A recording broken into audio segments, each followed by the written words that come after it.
Hi again. Just when I thought that I wouldn't be in your face again today, um, I got reminded about the trust topic again. By the way, I don't drink that champagne up there. It's my daughter's 18th this week, and although I don't drink, I'm sure she's going to go out on the town. So that is to celebrate her being on the planet for 18 years in a few days' time.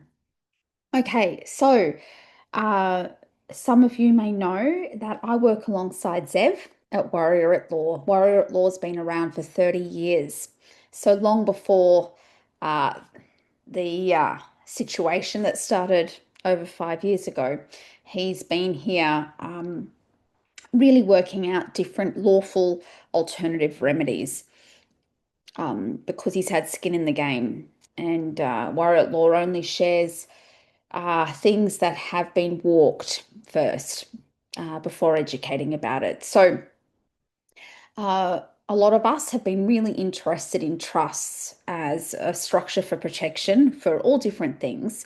And there's so many different trusts, and there's not all trusts do all things. And the magic of a trust is in the deed, in the clauses of a trust, and whether it's registered with GovCorp, whether it's not registered with GovCorp. Um, those of you who've chatted with us previously, we're not a big advocate of the word private trusts because as soon as you open your front door and use it in the statutory GovCorp world, it will be registered somewhere. So you need to ensure that you have really watertight clauses around privacy, confidentiality, application and joinder to know what's in the deed, and a very good flow to your beneficiaries from trustee to beneficiary. So, as I said, there's more than one type of trust. There's revocable trusts, there's irrevocable trusts. I can't speak for everyone. I prefer a revocable trust, which means it can be changed after the fact because, as we know, GovCorp change their goalposts all the time. And so I don't want to set up an irrevocable trust, which is irrevocable, locked, and then in 2 years' time, they change the legislation about how trusts can hold property, for example. And then I'm locked in.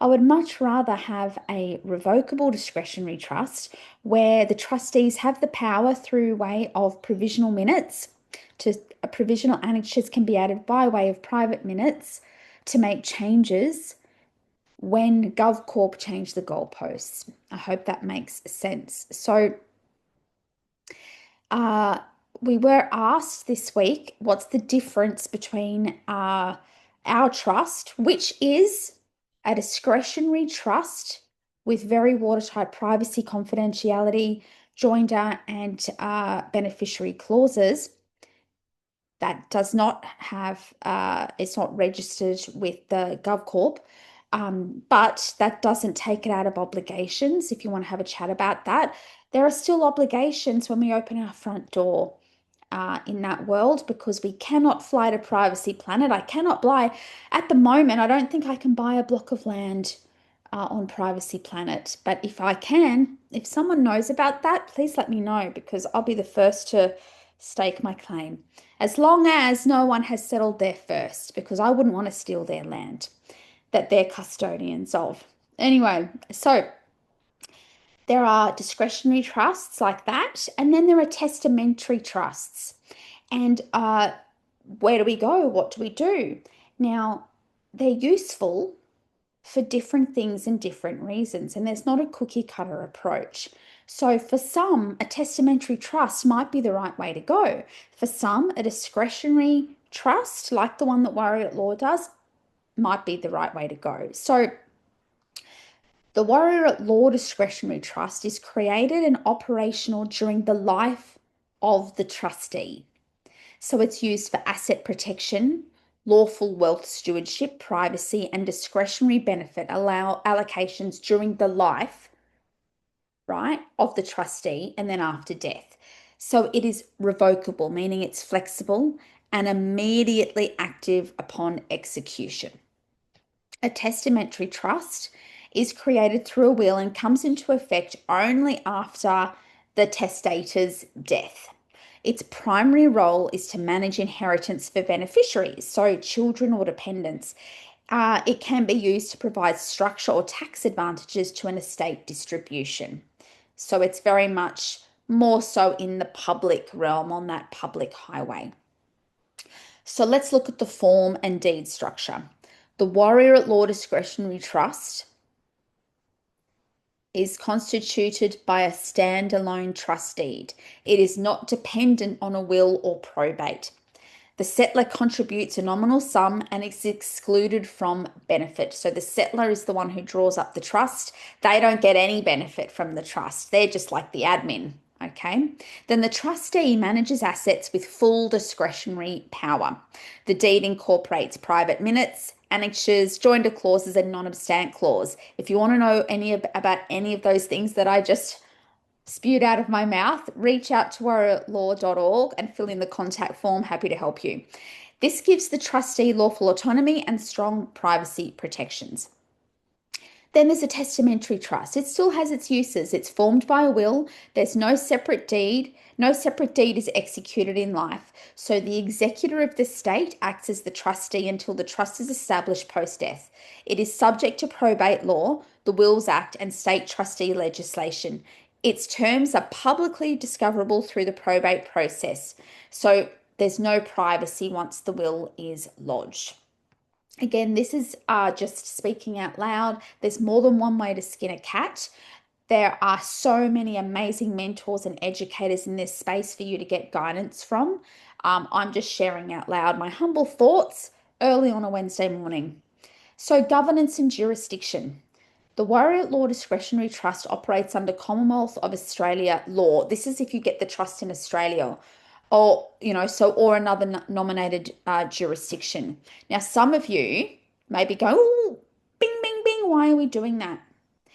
If you want to purchase property under a trust, unfortunately, the land title system in Australia, the Torrens title system, the property would be registered with the Land Titles Office.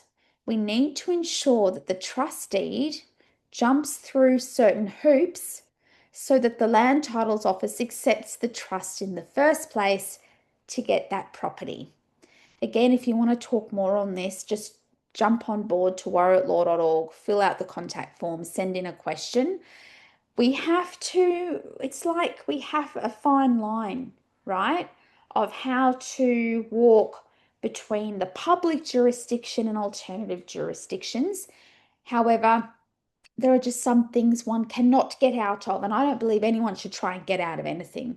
I believe we should hold ourselves at the highest account and walk as privately as we can. But sometimes when we open our front door and we're in the public GovCorp jurisdiction, we do need to adhere to certain obligations and jump through that hoop to live a life of ease, grace, and flow. It's just how we go about it.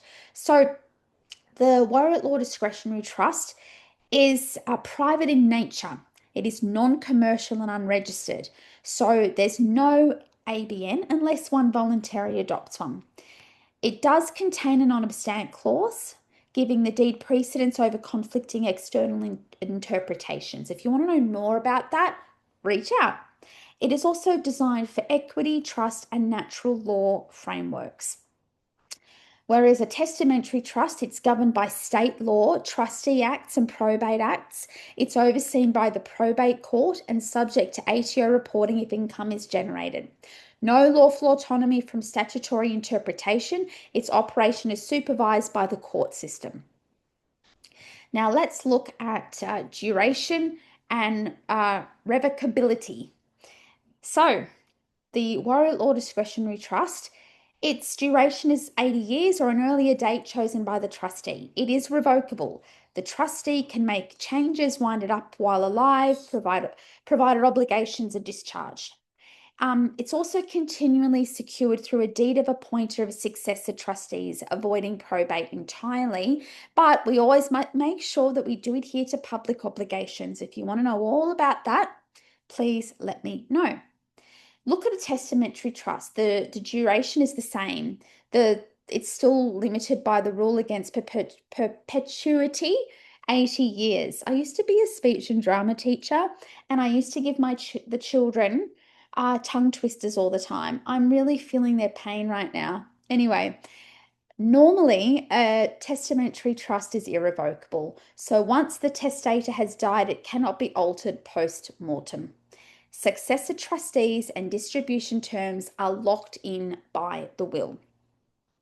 Privacy and disclosure. Now, this is one of the big reasons that living men and women are looking at trusts. So, we want to make sure that there are strict confidentiality clauses. We want to make sure that disclosure is only allowed by written consent of the trustee or lawful authority acting under jurisdiction. And we want to make sure that private minutes record distributions and nominations which remain undisclosed to beneficiaries or third parties until required. And there's no statutory reporting unless voluntarily undertaken. With a testamentary trust, public record once the will enters probate, beneficiaries and distributions are transparent to the court and potentially to family members and creditors, and they must comply with tax reporting and possibly Centrelink or family court disclosures. Now, control and beneficiary is so important. With the WAL Discretionary Trust, trustees retain total discretion over distributions. No beneficiary has a fixed entitlement. The beneficiaries may include biological offspring. That's who most want the beneficiaries to be with any sort of trust like that holding property, or nominated individuals, specific individuals, or entities. They can nominate or remove beneficiaries at will via way of private minutes or annexures. A testamentary trust, beneficiaries are fixed by the will. Changes generally require court approval. The trustee's discretion is limited to what the will allows. Beneficiaries are often named and identified for tax and inheritance purposes.